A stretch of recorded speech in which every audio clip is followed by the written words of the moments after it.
Hinihikayat ng Bangko Sentral ng Pilipinas ang publiko na gawing cashless o digital ang pamimigay ng aginaldo ngayong Pasko. Bukod raw kasi sa praktikal ito, makaiwas pa sa pag-aaksaya ng oras. Yan ang umarangkadang balita ni Christian Bascones. Walang abala, mas madali at mas ligtas na maibigay ang pamasko sa mga inaanak kung digital o electronic money ang gamit. Ito ang payo ng Bangko Sentral ng Pilipinas o BSP sa publiko na gawing cashless o online ang aginaldo ngayong Kapaskuhan.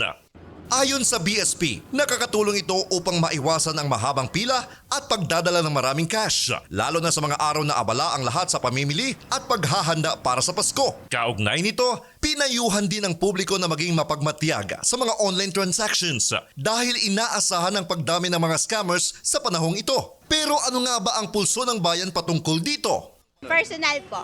Para po mas maganda po pag personal kasi makikita mo kung gaano kasinsiridad sa'yo yung taong magbibigay para sa'yo. Personal na lang, boss. Bakit? Wala akong cellphone eh. Personal na lang, sir. Siyempre, wag ng online.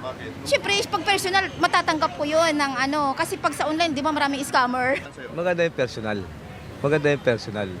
At least mararamdaman mo yun eh.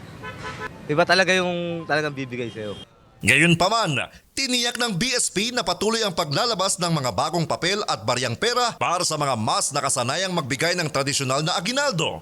Paalala ng BSP, mapa digital man o pisikal na pera, ang mahalaga ay ang masayang pagbabahagi ng biyaya na siyang nagpapaalala ng tunay na diwa ng Pasko. Ako si Christian Bascones ng PRTV News, nagseserbisyo para sa Pilipino.